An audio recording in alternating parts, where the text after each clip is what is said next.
What is up, everybody? This is JP, your online personal trainer, and today I'm here to talk about how to improve your pull-ups if you are someone who currently can't do them or you can only do a few.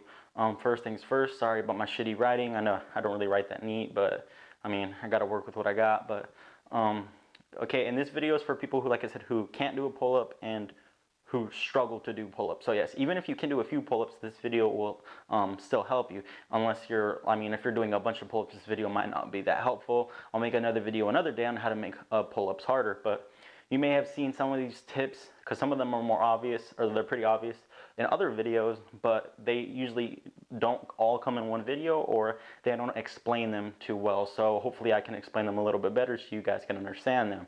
So again, I have these in they're kind of in light order of what I think is the best. I didn't make this list super in depth thinking, oh, this one's definitely better than this one, but I generally have them in order, and what I would recommend are best, but I have to say that they have their places too. So something more at the end might be more beneficial than something at the beginning. So they're all situational. Yes, one might be better than the another one in something particular, but I have them in order of how many positives they have versus how many negatives they have, in my opinion. Again, you may completely differ, but okay, starting with number one is banded pull-ups.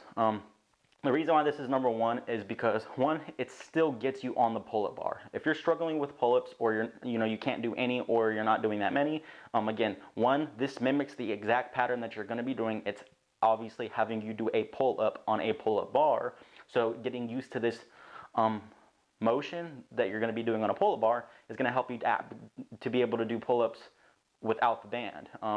Again, our bodies learn to, when you work out, our bodies learn to get better at something when you're doing it in that exact same order. You're specifically training for what you want to get good at. That's why an athlete trains how they're going to perform on the field, or an MMA fighter trains how he's going to fight inside the cage. If you want to get better than pull-ups, you have to do something that actually has a pull-up on it. And some weird things with banded pull-ups: towards the top of a pull-up, the band gets shorter.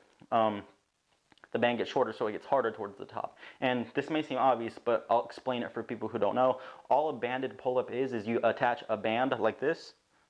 You attach a band like this onto the top of a pull-up bar, and then you put your knee or your foot in it, and then it assists you in doing the pull-up yourself. But because, as you know, a band, when you stretch it, the further you stretch it, the more tension is created. So towards the bottom of a pull-up, it gets easier. Towards the top of the pull-up's going to get harder because the band's not going to be helping you as much. So that's that's not necessarily good or bad, but it can be a good positive because it's teaching you a little bit to kind of do the pull-up on your own when you're towards the top of the pull-up. Also, too, one thing really beneficial about bands is you can take them anywhere. I use banded pull-ups when I do drop sets on my wall-mounted pull-up bar. You may be doing this on your like not a wall-mounted pull-up bar, maybe a pull-up bar at your gym, or maybe just like a dip station where it has a pull-up bar and a dip on it. You can use it for that. So that's why I really like bands, is you can take them anywhere. They help you because they're a little bit harder at the top, so it's not completely assisting you, and it mimics a pull-up. Number two is specifically for people who can do a few pull-ups, not for people who can't do any pull-ups. If you can't do any pull-ups, I would not recommend doing number two, because this can be a little bit too intense. If you're somewhere between the 5 and 10 pull-up rep range, or maybe like even as low as like 4 pull-ups, 5 pull-ups, maybe even 3, no less than 3. Let's just say you can do 4 or 5 pull-ups and that's it. You can do negatives. What a negative is you jump up to the top of the bar, you use your feet, momentum, whatever it is, to get you to the top, and then you slowly let yourself down to the bottom. So you're jumping up during the positive portion of the rep, and then you're slowly controlling yourself during the negative portion of the rep. Again, if you, maybe for one set, you could do 5 negatives, or for someone who can only do a few pull-ups, do as many pull-ups as you can and finish each set with 1 negative pull-up.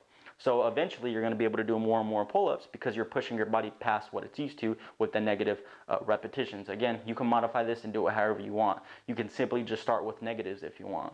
But again, I would not recommend this for someone who can't do any pull-ups because it's going to be a little too intense. The delayed onset muscle soreness, the soreness you get the next day, is going to be extremely high. You could strain your biceps, your lats, anything like that, because again, if you can't do that many pull-ups and you jump, or if you can't do any pull-ups and you jump straight into a negative, it could be pretty hard. So again, negatives are really good. They're good for adding mass. They're good for, getting used to the motion of a pull-up. You can do a lot of negatives depending on the person. You can jump up slowly, control yourself. They're easy to do. Just do them on a pull-up bar. You literally need no equipment besides the pull-up bar. Number 3, an isometric pull-up. They have this in the Marine Corps for women's pull-ups right now. I know they're changing it, but when I was in, they just had, regular pull-ups, or they had this version for women.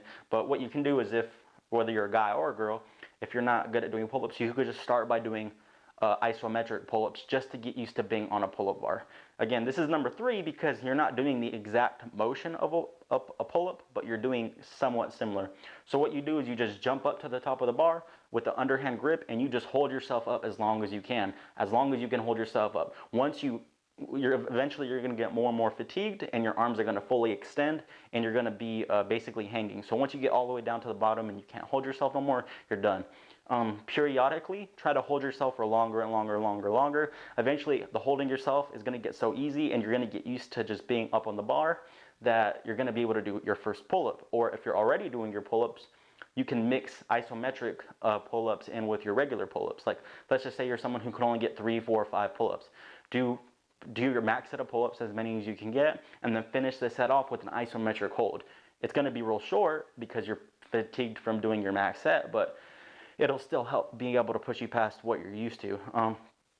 The reason why this is number 3, like I said, it's because you're not moving during the isometric, you're just holding. And even though this does help you get better at pull-ups, you're still not doing the motion of a concentric and an eccentric portion of the repetition. So you're not really, there's technically no work being done because you're not moving. So remember, work is force times displacement. So since you're not displacing any force, there's no work. And during a pull-up, a regular pull-up, there is work being done.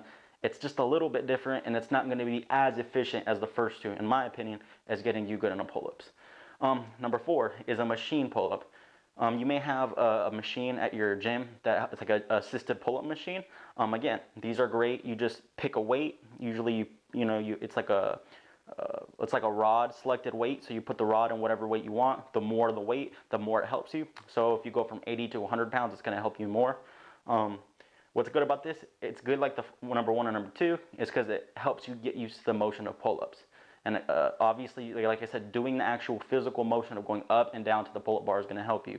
2, what's really good about the machine pull-ups is, again, really heavy people can help. If you're someone who's really big and just want to do pull-ups, then the machine pull-ups can really help you. Machine-assisted pull-ups can really help you a lot. The one thing I don't like about these, though, even though they have the same type of motion as a regular pull-up, they can be a little bit weird because with the regular pull-up, I'm not saying people should swing during a regular pull-up. You don't, but with the regular pull-up, you're moving you're moving your body to the bar, but there's like a natural kind of like it's different from the fact that your knees are moving and you use your core to stabilize yourself. So this is going to take a little bit of that core stabilization out, and it's going to lock you into this almost perfect up and down motion, which is honestly a little bit awkward. I know people, and I've had the experience too, of having a little bit of shoulder pain during a machine pull-up. I'm not a physical therapist. I don't know exactly what that was from, but it's just a little bit awkward. It's not as natural as just pulling yourself up to a bar without your feet on a pad or anything like that, because that's how a machine assisted pull-up works. You put your feet on your pad, and the pad helps push you up to the pull-up bar depending on how much weight you picked. So again, it is great. It's not as natural. Requires a little less core stability. Depending on the person, it may cause a little bit of shoulder pain. In that case, I wouldn't do it. But if you have no shoulder pain, it's great for a lot of people. And one other negative about this is obviously you have to have a gym for this, and then the gym has to have this machine. I don't know, I've been to plenty of gyms that don't have a machine assisted pull-up machine, and yeah, so I mean, you're out of luck if you don't have one, and if you work out at home, you're out of luck too. So that's why it's number 4. Number 5, again, is a lat pull down. Now this one I know for a fact, and I don't know why. It's the same thing with the machine pull-ups. Again, this is something that I just don't know. I'm gonna be a physical therapist in the future. That's my goal, is to get my doctorate in physical therapy. That's why I'm going to school. But a lat pull down when I used to do it, it would hurt my shoulder. When I would go even anything overhand with the lat pull down, it would hurt my shoulder. I know a lot of people, it doesn't hurt their shoulder, but for me, it hurts my shoulder. Maybe I should have went with a neutral grip or even an underhand grip, but whenever I pulled a bar down to me, it hurt versus me pulling myself down to the bar. I guess the arc of movement from doing a regular pull-up versus a lat pull-down is probably a little bit different. The mechanics are probably slightly different, but that's why it's number 5 in my opinion. And 2, even though it's the same thing as a machine pull-up, you have to have a lat pull-down machine for you to be able to do it. I mean, if you don't have a lat pull-down machine at your house, most people don't, or usually they have them at gyms. If you don't go to the gym, then you're out of luck. If you do go to the gym, it doesn't hurt your shoulder. Again, it's a great movement. Even though, again, you're not pulling yourself up to a bar, you're pulling the bar down to you. So again, I would recommend doing the other ones if your goal is to get good at pull-ups. Number 6 is, again, this one's a little awkward in the sense that you have to kind of give yourself assistance. I would recommend almost any of these over this one, but again, well, 6 and 5, this is where I said that the order is a little loose. 6 and 5 are kind of almost the same. I just put chair assisted pull-ups next. I mean, depending on the person, if you feel it more doing number 6, it might be better than lat pull down for you, but 6 is chair assisted pull-ups. You put a chair below you while you're doing pull-ups, and you use 1 or 2 legs to assist you on the pull-up. The problem with this though is people usually, when I train people, they have a problem with gauging how much they should help themselves. Obviously, you want the pull-up to be hard. If it's not hard, then you're not doing yourselves any good. Obviously, what's the point of working out then? So you put the chair below you, and then you assist yourself only as much as you need to get the pull-up. So you basically have to self-assist yourself. It kind of sounds weird, but you do. You have to assist yourself, but you're doing it. So if you put too much help, it's not going to really be hard. If you don't put enough help, you're not going to be able to get the pull-up. And on top of that, it may tax your legs, which targets more musculature, which will get you tired quicker, which again, your goal is not to get your cardiovascular system working when you're doing pull-ups. If your legs are burning and you're doing pull-ups, that's not really the goal. So again, it can be a little bit awkward, but again, if you like working with this one, this is something that anyone has. If you have a pull-up bar, you have a chair, you can do it. Number 7, this is last because this is just really, again, it's awkward depending on the person. If you don't know how to do it, it can be dangerous. But again, if you're smart, and you have someone that you work out with, it could be real easy.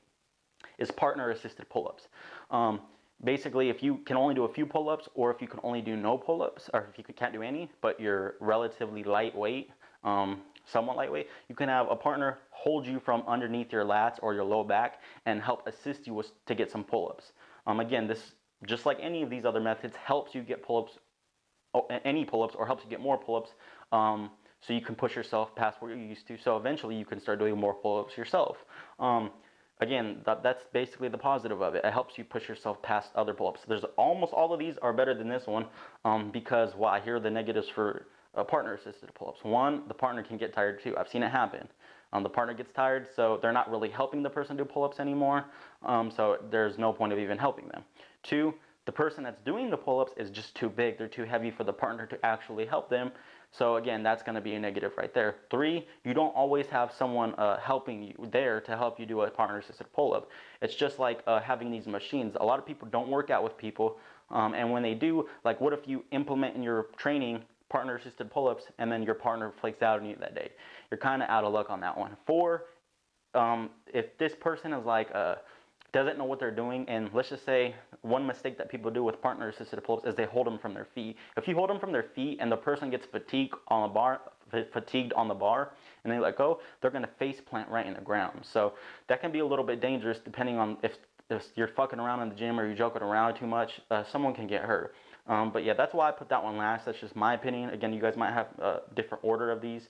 And one thing that I would point out about all of these together is that these are all ways to assist you in pull-ups. You are not going to be able to do pull-ups if your body composition is shit. That's why I like pull-ups, and that's why I did this video, is because if you're struggling with pull-ups, these are ways to help you, but the main way you can help yourself is having a healthy body composition. Most people who have a healthy body composition, like muscle to fat ratio, they're going to be able to do pull-ups, even if you're not that strong, you know? I mean, you have to be kind of really weak, or you have to be one of those skinny fat people, the people who aren't really fat but they have no muscle on them, to not be able to do that many pull-ups. I mean, think about it. If you are someone who is extremely overweight and you do machine pull-ups, you're never still, it doesn't matter how good you get at machine pull-ups, you're never going to be able to do body weight pull-ups. Because it's just too hard. You know, your muscle to fat ratio isn't that good. But don't get me wrong though, I've seen powerlifters who look fat. People would probably talk shit to them, but they're extremely strong and they can bust out 15 pull-ups, wide grip, overhand pull-ups like nothing. You know, chin above the bar all the way up, all the way down. So again, strength is a big factor into this. If you're a little bit overweight, but you're extremely strong, you'll probably be able to do pull-ups anyways. But powerlifters, that's a whole nother thing. They kind of have, sometimes some of them are bigger, but it's kind of fit per their goal. That's what they want to do. So again, you need to have a healthy body composition. If you like these videos, please like it. Again, if you have something that you want me to make a video, please post them down below. But until next time, see ya.